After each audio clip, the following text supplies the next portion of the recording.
Pak Joko di teras rumah tua, dengan ditemani sebuah teh hangat beserta koran dan seekor ayam kesayangan miliknya yang kini sedang bernyanyi. Pun hembusan angin dan kicauan burung seperti hendak menambahkan kedamaian di pagi itu, dengan matahari yang memancarkan sinarnya ke seluruh sudut ruang. Sesekali Pak Joko memastikan apakah ayam kesayangannya tersebut masih ada di hadapannya atau kembali menghilang seperti 2 hari lalu. Tak kala membaca halaman 3, terdengar suara lembut wanita memanggilnya.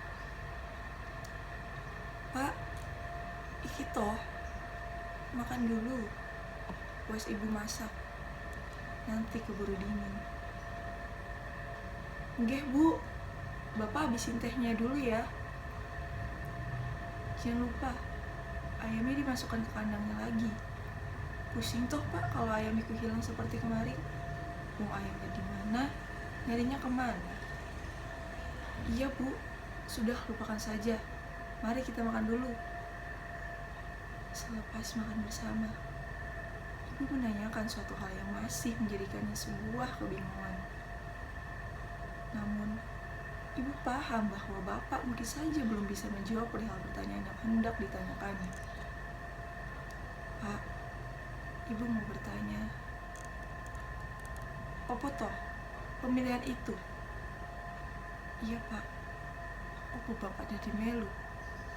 Ibu harap gak usah ikut ya pak.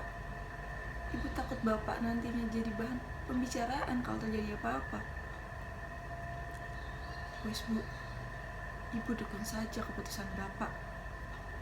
Lihat teman bapak si Ridwan itu.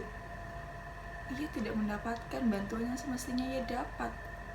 Malah Pak Kusno yang jelas-jelas wong berada yang dapat bantuan iku. Iso ibu lihat kan bagaimana kades yang sekarang, yang tidak adil sama sekali bagi masyarakat kecil. Tapi Pak, sudah bu, tidak usah khawatir. Kita bismillah saja dulu." "Ya sudah Pak, ibu selalu doakan bapak. Ibu berangkat ke pasar dulu nggih Pak. Ibu bawa 5 kantong beras ya Pak." Dengar jawaban dari sang suami, ibu hanya bisa mengikuti keputusannya. Kemudian ibu bergegas pergi ke pasar dengan menaiki beca untuk menjual dagangan ayamnya, dan juga memberikan 5 kantong beras yang rutin ia berikan kepada beberapa tukang beca yang dijumpainya di pasar kala pagi itu. Di dalam ruang tamu yang terbingung luas, terdengar suara pelan radio dengan alunan lagu klasik. Pak Joko yang sudah mulai berubah itu gemar sekali membaca buku politik. Jauh sebelum ia menikah dan berjualan ayam potong di pasar, ia merupakan seorang sarjana dari program studi ilmu politik. Maka tak heran, di rak buku yang ia miliki berjejer banyak buku-buku tentang dunia politik. Namun setelah menikah, karena tak kunjung mendapat pekerjaan dan harus menafkahi istrinya, ia mencoba berdagang hingga kini dan terbilang sukses. Di antara suara radio itu, terdengar motor yang sedang berhenti di depan rumahnya. "Joko, di mana sampean?" "Widodo.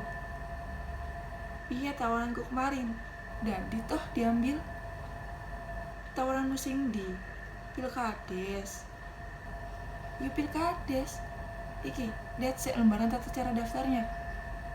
Ini bukan hanya tentang saya saja Joko, tapi saya juga menyampaikan pesan dari para masyarakat di pasar agar sampean mencalonkan diri sebagai kepala desa kita. Sampean kan juga tahu bagaimana kepemimpinan kepala desa saiki. Banyak bantuan dan dana-dana yang dikeluarkan, namun tidak jelas diberikannya. Tidak amanah sekali." Widodo menjelaskan dengan panjang lebar perihal keinginannya dan keinginan masyarakat untuk menjadikan Pak Joko sebagai kepala desa Lengkong. Alasan masyarakat banyak terpikat karena Pak Joko dan sang istri sangatlah royal, arif dan bijaksana. Hal tersebut terlihat dalam kehidupan sehari-harinya. Menurut Pak Joko, jabatan menjadi kepala desa bukan hanya tentang sebuah kekuasaan, melainkan tentang bagaimana ia dapat menjalankan tugasnya dengan baik, bagaimana ia mengayomi, dan memberikan contoh yang baik bagi masyarakat desa Lengkong. Ia juga memikirkan masukan dari sang istri, bahwa ketika kelak mempunyai jabatan, segala hal dan urusan yang dikerjakannya akan menjadi bahan pembicaraan oleh masyarakat. Bagaimana Joko keputusanmu? Mau tidak? Tentunya ini akan menjadi amal ibadah bagi sampean kelak. Wit, aku pikir-pikir dulu yuk. Sebab tidak hanya tentang sebuah jabatan, tapi juga tentang pertanggungjawaban saya kepada Maha Gusti Allah. Ya wes, besok aku kesini lagi. Besok harus ada keputusannya yuk.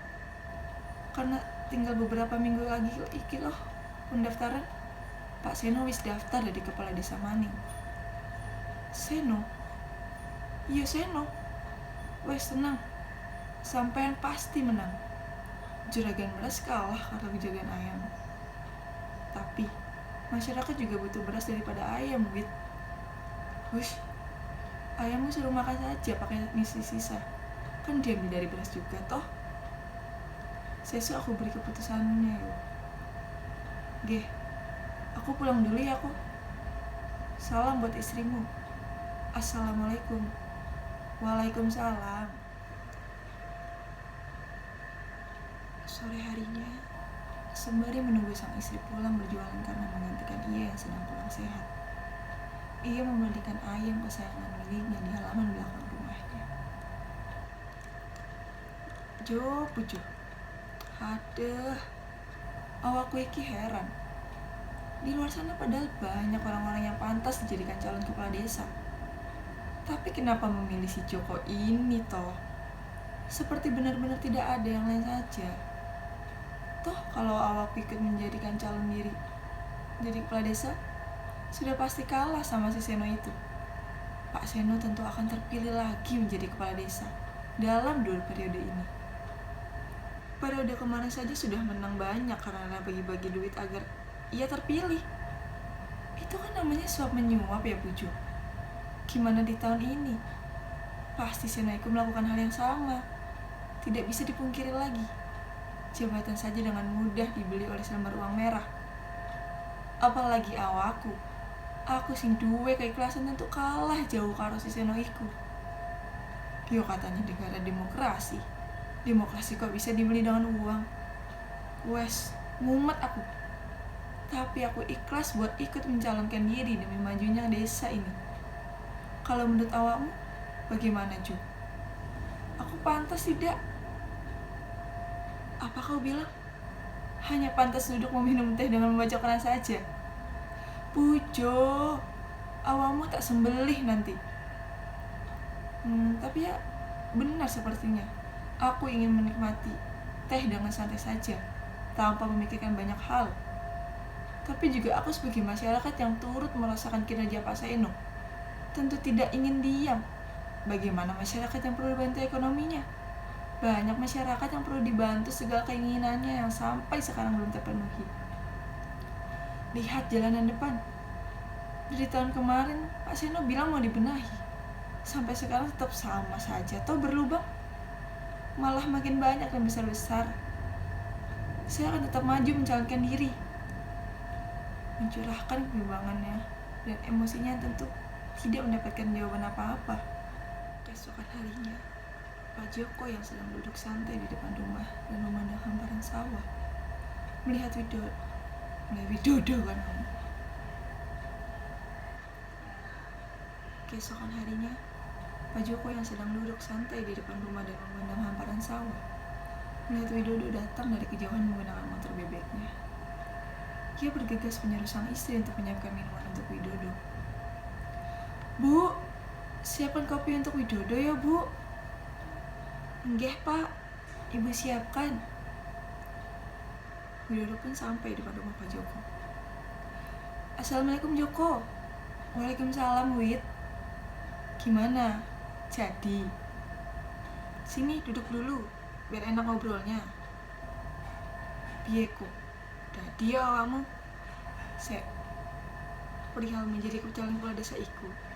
Setelah aku mengobrol dengan ayamku, si Puji dan istriku, Aku siap mendapatkan diri sebagai calon kepala desa ini. Tapi, dalam masa-masa sebelum pemilihan, aku tidak ingin melakukan hal-hal yang curang. Sebab, semua itu nantinya akan diminta pertanggungjawabannya di akhirat.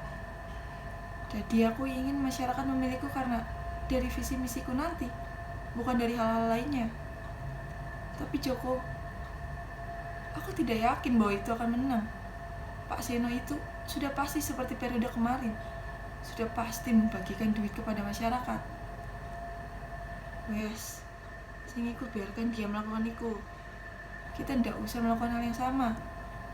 Kalau kamu setuju, saya tetap maju. Tapi kalau tidak setuju, wes saya mundur baik. Aku yakinkan diri bahwa awakmu iki insya Allah tetap menang. Aku tetap mendukung kok. Akan kuberitahu kepada masyarakat bahwa kamu ikut mencalonkan diri. Apa perlu aku pasang spanduk besar? Ojo, aku minta kamu di-share di TV saja bahwa aku iki iso terkenal wit. Sekarangmu awakku iki wis dikenal oleh karo masyarakat desa iki kita. Baris desa, belum satu Indonesia apalagi satu dunia. Nek harus satu dunia sulit kok. Wes bener-bener sedesa wae. Wit, awakmu ikut dari dulu di sekolah sampai sekarang tidak pernah berubah, meledak terus. Jam piro iki? Tidak jemput anakmu sekolah? Lali aku jemput Nisi dulu yuk. Kamu kapan jemput anakmu? Jangan seperti itu, Wit. Gusti Agung belum ngasih kepercayaan kepada awakku. Aku terima saja. Yowes, aku jemput saya yo. Yo, hati-hati Wit. Terlepas dari bercandaan tentang anak, Pak Joko tentu terkadang sedih melihat teman yang sebayanya sudah mempunyai keturunan. Namun, ia tak kunjung diberi keturunan hingga kini. Hari pemilihan kepala desa pun tiba. Tepat pukul 8 pagi dimulai untuk mencoblos salah satu dari 2 kandidat kepala desa yang ada. Pak Joko datang menggunakan kemeja putih dengan celana hitam dan badan yang berwibawa, terus serta ikut mencoblos. Terlihat dari kejauhan, Pak Seno yang datang dengan rapihnya mulai memasuki tempat pencoblosan. Tidak ada yang membawa pengaruh bagi Pak Joko. Ia tetap optimis dan membuktikan apakah niat serta ikhlasnya tentu bisa memenangkan pemilihan ini. Setelah 4 jam berjalan, akhirnya selesai dan dilanjutkan dengan menghitung suara. Namun, perolehan suara terbanyak ternyata dimenangkan oleh Pak Seno kembali, dengan 1.425 orang memilihnya, dan 1.200 orang memilih Pak Joko sebagai kepala desa. Maka, dapat disimpulkan bahwa masih banyak penduduk desa Lengkong yang tergiur oleh selembar uang berwarna merah, tanpa mempertimbangkan masalah-masalah yang sudah pernah terjadi. Keoptimisan Pak Joko kini telah runtuh. Ia tak bisa bertindak apa-apa selain sabar. Joko, sudah, jadikan pengalaman saja. Wit, aku tidak apa-apa. Sing penting sudah berani mencoba walaupun gagal. Aku minta maaf ya kalau sampean dan warga lainnya yang sudah memilih aku. Matur suwun juga. Memang sebenarnya masyarakat juga paham bagaimana demokrasi yang baik. Tapi karena satu dan lain hal yang menyebabkan mereka mudah tergiur oleh urusan duniawi. Sudah Wit, tidak usah dibahas. Kita kembali menjalani hidup seperti biasa saja. Menemani ayamku, si bujo iku. Enggak Joko, tapi kita dan para generasi penerus bangsa ini harus diberikan pembelajaran mengenai demokrasi, agar hal seperti ini tidak terulang lagi dan lagi. Bagaimana ingin maju? Kalau kepalanya saja melakukan hal seperti itu, tentu buahnya akan pasti mencontoh hal tersebut. Nanti juga akan mendapatkan hikmahnya, Wit. Sudah, Wit. Terima kasih yo sudah mendukung temanmu iki. Terima kasih banyak ya, Wit. Iya, Joko. Temanmu iki kan juga yang menyuruhmu untuk terus-terusan ikut mencalonkan diri. Berjualan lagi sajalah, Wit. Aman damai bejana yang potong. Ayammu arep aku potong juga ndak? Cangkemmu tak lakban. Walaupun Pak Joko tak berhasil dan terkalahkan oleh seorang yang sangat curang dalam menjalankan kewajibannya, namun Pak Joko tetap menerima dengan rendah hati. Lalu, bagaimana dengan demokrasi di negeri ini? Apakah akan berjalan seperti ini selamanya?